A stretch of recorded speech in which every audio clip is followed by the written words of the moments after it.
نستعرض لكم اليوم أشهر 8 أشياء يقوم بها الرجال وتثير اشمئزاز الفتيات. رقم 1: الملابس المفتوحة من الأعلى. من هذا النوع من القمصان والتيشيرتات ذات اللياقة الكبيرة المفتوحة لا ينال إعجاب الفتيات، بل وتعتبره رخيصا وغير أنيقا بالمرة. وعلى العكس تماما مع القمصان ذات اللياقة الصغيرة، فهي تكون محط إعجاب للكثير منهم.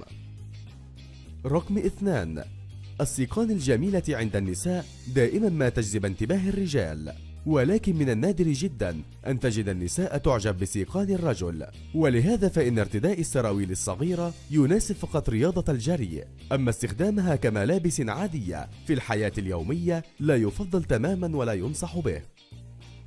رقم 3: الحذاء ذو الرقبة العالية. اليوم نجد الرجال والنساء يرتدون الحذاء ذو الرقبة العالية على حد سواء، ولكن عندما يرتديه النساء فهو يعطي شعورا بعدم التناسق نوعا ما، أما عندما يرتديه الرجال فهو يعطي منظرا سخيفا ولا ينال أي إعجاب من قبل الفتيات، ولهذا لا ترتدوا أبدا هذا الحذاء. وإذا كنتم تعتقدون مثلي أن الرجال والحذاء ذو الرقبة العالية لا يتفقان أبدا، قوموا بالضغط على زر الإعجاب بالأسفل.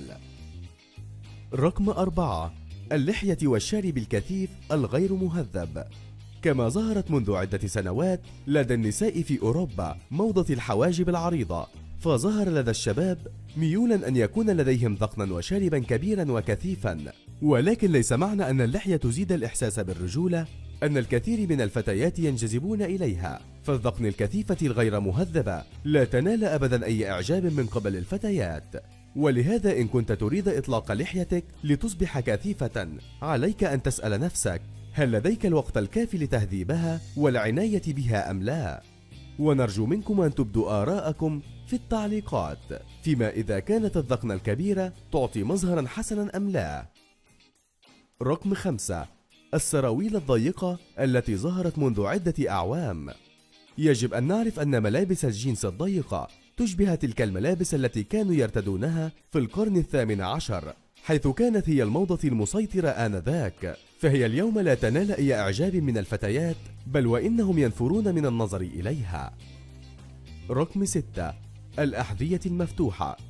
لا يوجد أي مشكلة في ارتداء النعال والصنادل المفتوحة على السواحل والشواطئ، ولكن ننصحكم بعدم ارتدائها في المدن السكنية وحتى في تلك التي تمتاز بجوها الحار، حيث أن القليل جدا من الفتيات يعجبون بهذا الأسلوب. رقم 7: في الماضي كان ارتداء البناطيل بدون حزام هو شيء غير مهذب، وكلما كان حجم الحزام كبير كلما كان أفضل في نظر الفتيات، ولكن اليوم اختفت هذه الموضة، وأصبح كبر حجم الحزام لا ينال إعجاب الفتيات، بل كلما كان الحزام بسيطا وأنيقا كلما أعجبوا به. رقم 8: الملابس ذات اللون الوردي. الملابس ذات اللون الوردي تناسب فقط الفتيات وبكمية محدودة، ويجب على الرجال ألا يوجد لديهم هذه الملابس في خزانات ملابسهم، فاللون الوردي لا يعطي أبدا أي إحساس بالرجولة، وهو الأمر الذي ينفر منه الفتيات ولا يعجبهم أبدا. وهناك الكثير من الفيديوهات التي تحتوي على حقائق ومعلومات على قناة حقائق وأسرار، فلا تنسوا الاشتراك والضغط على زر الإعجاب، وشكرا لكم.